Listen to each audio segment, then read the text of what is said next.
Selamat pagi Oma Opa, Bapak Ibu dan saudara-saudari yang terkasih dalam Tuhan Yesus Kristus. Salam sehat dan sukacita selalu. Kembali lagi bersama saya Neneng di acara Oke Hari Ini, Orang Kudus Hari Ini, edisi 6 Februari 2023. Nah, pemirsa sekalian yang dikasihi Tuhan, kali ini telah hadir di studio untuk menemani saya di acara Oke Hari Ini seorang narasumber yang jauh datang dari Seminari Tuke. Beliau adalah Romo Maksi. Selamat pagi Romo. Selamat pagi. Apa kabar? Baik, puji Tuhan kabarnya baik-baik Sehat saja. Ya, selalu Tentu saja sukacita. Ya, puji syukur pada Tuhan ya Romo. Nah, kali ini tanggal 6 Februari 2023 Romo. Nah, sebagai orang Katolik nih, kita memperingati salah satu orang kudus Mo, yaitu Santo Paulus Miki ya Romo ya. Dan beliau nanti akan melakukan karya pelayanan dan kisah kemartirannya itu bersama kawan-kawannya ya Romo ya, menjadi martir di Jepang ya Mo ya. Boleh diceritakan sedikit untuk mengobati rasa penasaran kita ya. Ya, silakan Romo Maksi. Oke, baik. Jadi hari ini tanggal 6 Februari gereja merayakan peringatan Santo Paulus Miki dan kawan-kawan martir dari Jepang. Santo Paulus Miki dan kawan-kawan sebagai martir, mereka hidup di abad ke-16. Dia disebutkan lahir pada tahun 1562. Berasal dari keluarga yang waktu itu orang tuanya sudah mulai memeluk agama Kristen. Lalu ketika dia berumur 5 tahun, dia dipermandikan oleh orang tuanya dan mengambil nama Paulus Miki. Lalu dalam perjalanan hidup selanjutnya, karena orang tuanya sendiri juga sudah mulai mengenal agama Kristen, dia juga akhirnya mengenyam pendidikan di Kolose Serikat Yesuit. Sehingga itu juga menjadi awal dia tertarik untuk mengemban atau menjalani panggilan. Awalnya dia masuk menjadi bagian dari Serikat Yesuit, lalu dia ditugaskan sebagai katakanlah semacam katekis gitu untuk membantu mengajarkan agama Kristen pada waktu itu. Dan pada waktu itu di abad ke-16, gereja Kristen baru mulai bertumbuh di Jepang, antara lain juga karena proses penyebaran agama Kristen dari para pelaut, para pedagang yang datang dari wilayah Eropa, dari Spanyol, dari Portugis, lalu mereka datang ke wilayah Asia, termasuk di Jepang. Dan biasanya mereka datang juga membawa dengan beberapa imam atau biarawan ataupun katekis dari wilayah Eropa untuk datang ke Asia. Selain untuk mereka berdagang, kemudian melakukan hal-hal lain, tapi juga mereka mengikut sertakan beberapa rohaniwan, beberapa imam yang membantu untuk mengajarkan agama Kristen. Apalagi juga pada waktu itu beberapa tahun sebelum kelahiran Paulus Miki, yaitu pada tahun 1540-an itu Santo Franciscus Xaverius, dia juga sudah pernah pergi ke Jepang. Dia tinggal selama beberapa waktu, 2 tahun dikatakan di sana. Dan kehadirannya dia, apalagi kita tahu Santo Franciscus Xaverius, dia sebagai penyebar misi untuk wilayah Asia. Sehingga kehadirannya dia di Jepang itu membantu proses pertumbuhan agama Kristen.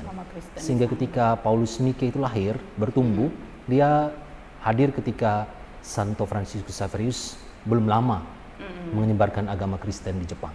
Jadi masih hangat-hangatnya agama Kristen di sana, Romo ya. Jadi akhirnya karena dia menjalani kehidupan sebagai seorang biarawan dan kemudian memutuskan untuk menjadi seorang imam, Paulus Miki akhirnya ditugaskan untuk membantu menyebarkan agama Kristen di Jepang. Dan pada waktu itu Kaisar Hideyoshi, awalnya dia cukup tertarik dengan perkembangan agama Kristen dan dia membiarkan agama Kristen boleh bertumbuh. Tapi beliau sendiri nggak memeluk agama Kristen. Tentu saja tidak. Dia di Jepang dengan agama yang di Jepang. Dia tidak memeluk agama Kristen, tapi awalnya dia membiarkan pertumbuhan agama Kristen waktu itu.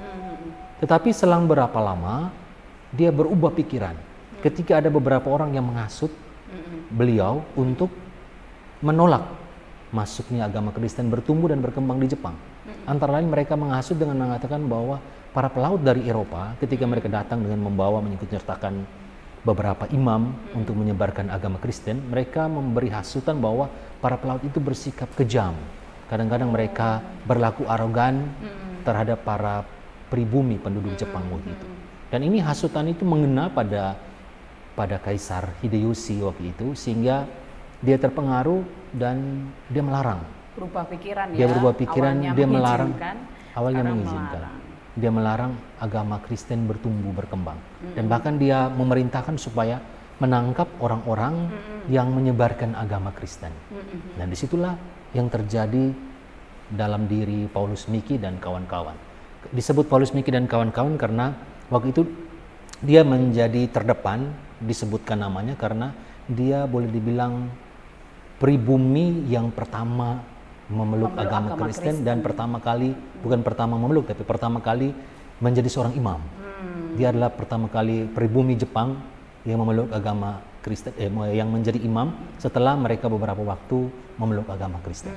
Dia pribumi pertama, sehingga dia disebutkan namanya. Bersama dengan kawan-kawan di sini ada para misionaris dari wilayah Eropa, dari Spanyol, dari Portugis, bahkan disebutkan juga ada yang ada rohaniwan atau imam dari India, dan juga beberapa katekis dari Jepang sendiri dan awam lainnya yang terlibat atau bersama mendukung apa yang dibuat oleh Paulus Miki. Dan ketika itu mereka akhirnya ditangkap. Lalu pada tahun 1596 mereka mendapat hukuman mati berupa dengan cara disalibkan. Tapi sebelum disalibkan mereka mengalami penganiayaan, disiksa dulu ya, diancam supaya mereka meninggalkan agama Kristen. Tapi karena kegigihan iman mereka, Paulus Miki dan kawan-kawan mereka sampai dengan mati, mereka tetap mempertahankan imannya, dan akhirnya mereka, Paulus Miki bersama dengan 26 sahabat dan rekan-rekannya yang lain, ya, 26 mereka mengalami kematian dengan cara disalibkan.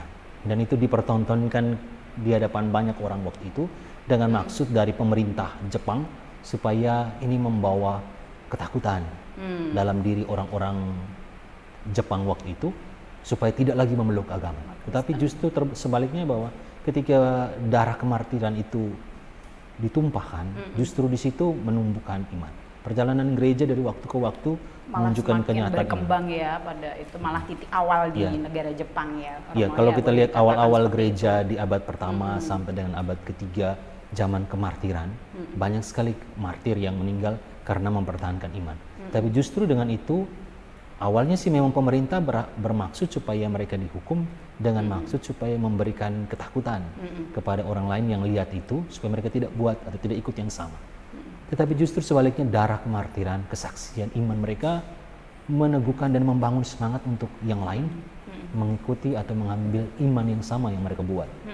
Sehingga itu juga terjadi di Jepang ketika Paulus Miki dan kawan-kawan 26 orang mengalami kemartiran karena iman mereka. Tapi justru dengan itu iman kekristenan tidak hilang, tidak lenyap, tapi justru itu bertumbuh.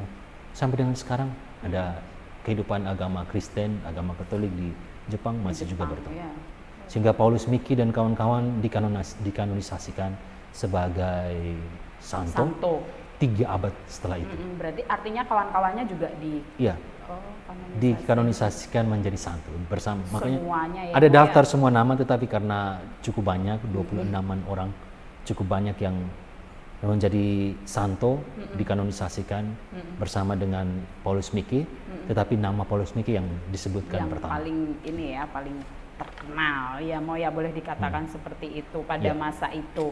Nah, ini hal yang penting yang kita teladani apa nih, Mo? Dari seorang Santo Paulus Miki itu, Mo.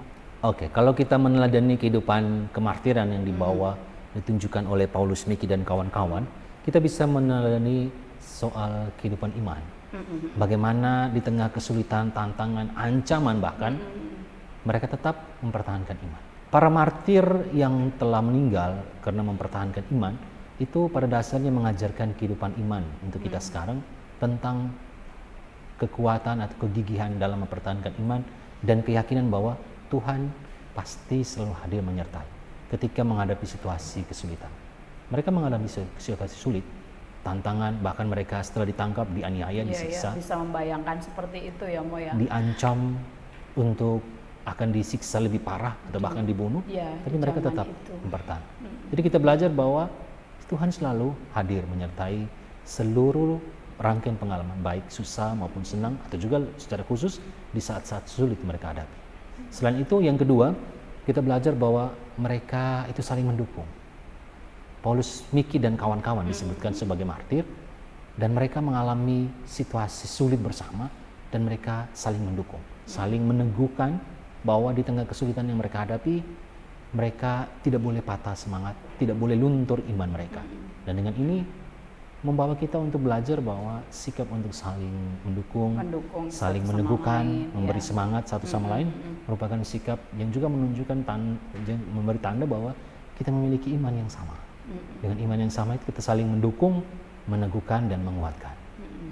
Jadi ini kita bisa belajar dari pengalaman Paulus, Miki, dan kawan-kawan, pengalaman untuk meneguhkan atau kuat dalam iman di tengah situasi kesulitan, keyakinan bahwa Tuhan hadir menyertai seluruh rangkaian pengalaman kita, dan juga kemauan untuk saling meneguhkan, menguatkan satu sama lain. Keren ya Romo ya, wow, luar biasa kisah tentang Santo Paulus, Miki, dan kawan-kawannya ya Romo hari ini. Baik, terima kasih atas kebersamaan kita hari ini Romo. Sebelum kita tutup acara hari ini, kita tutup dengan doa. Mohon Romo Maksi untuk memimpin. Oke, marilah kita berdoa. Dalam nama Bapa dan Putra dan Roh Kudus, amin. Tuhan Bapa yang Maha Kudus, kami bersyukur dan berterima kasih Engkau senantiasa menghadirkan orang-orang kudus dalam gereja untuk menjadi contoh iman, untuk menjadi teladan perbuatan-perbuatan kasih seturut ajaran Putra-Mu. Hari ini kami boleh merenungkan pengalaman Santo Paulus, Miki, dan kawan-kawan martir dari Jepang di abad ke-16 yang dengan gigih mempertahankan ajaran iman, keyakinan, iman akan Tuhan, akan Yesus Kristus Putra-Mu sebagai satu-satunya sumber keselamatan. Semoga kami boleh belajar dari semangat mempertahankan iman, keyakinan bahwa Engkau menyertai, dan juga kekuatan untuk memberi dukungan dan semangat satu sama lain sebagai pelajaran berharga dari orang kudus yang kami peringati hari ini, untuk boleh kami yakini, kami terapkan, kami lakoni dalam kehidupan kami sehari-hari. Doa dan permohonan ini kami aturkan kepadamu dengan pengantaran Kristus Tuhan kami. Amin. Amin. Kemuliaan kepada Bapa dan Putra dan Roh Kudus, seperti pada permulaan, sekarang, selalu, dan sepanjang segala abad. Amin. Santo Paulus, Miki, dan kawan-kawan, doakanlah kami. Amin. Dalam nama Bapa dan Putra dan Roh Kudus. Amin. Terima kasih Romo. Sama-sama. Baik, pemirsa sekalian yang dikasihi Tuhan, sampai jumpa pada acara Oke, hari ini, Orang Kudus hari ini. Selanjutnya. Oke, hari ini.